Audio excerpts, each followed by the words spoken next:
Hello, so here is the storyline of episode 34. In this episode, Gong-hee gives a gift to Hongdan because Hongdan is pregnant, but Hongdan rejects the gift from Gong-hee because she thinks that the gift is a gift from Gong-bu. Here, Hongdan expresses her disappointment with Gong-bu to Gong-hee, where Gong-bu has been married and even divorced because Gong-bu cheated. Hongdan can't believe Gong-bu, who blames alcohol for Gong-bu's affair. According to Hongdan, a man who has sex with a woman because of alcohol means that the man doesn't really love the woman. Hongdan's words make Gong-hee remember what happened to her and Min-ki. She remembers that she and Min-ki had sex when Min-ki was drunk, and she is worried that Min-ki had sex with her not because of love but just because he was drunk.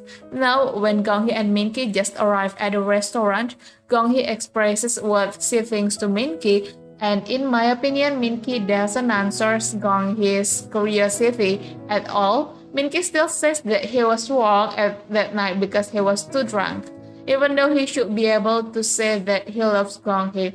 But those words never come out of Min-ki's mouth. Maybe Min-ki doesn't want to say that because he himself realizes that he is in a relationship with Gong-hee without really loving Gong-hee. Then at the same time, there are Yuri and Myungja who are caught following Min-ki and Gong-hee secretly. They also bring their respective children home because they really don't like their children dating each other or even getting married. They really don't want to be in-laws. Kyung-tae, who initially promised to support Gong-hee, goes back on his word after he finds out that the man Gong-hee is dating is Min-ki, Yuri's son.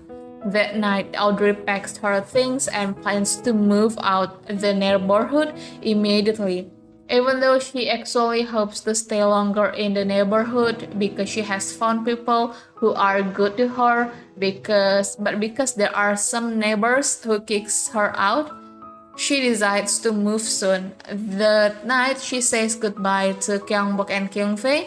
Audrey also goes to the Meng family's house to say goodbye to Myungja, but before she enters the Meng family's house, she sees Dan-soo and Secretary So from a distance. After seeing Secretary So and Dan-soo, she doesn't go into the Meng family's house to say goodbye to Myungja, but she returns to her shop.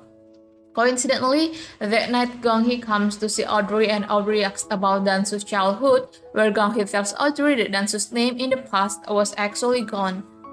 Audrey, who hears that, runs to the pub owned by Kyung-sol, where Dan-soo is. On the way to the pub, Audrey cries while saying that every night she always prays to be able to meet her son, and now her prayers have been answered. She finally finds her son. Besides that, there is also a story from Dan-soo, who tells Secretary So that he will return to Chairwoman Huang's house as long as Chairwoman Huang not forces him to work at the company and thus not force him to marry Gina. Okay everyone, that's the storyline this time. Thank you for watching my video.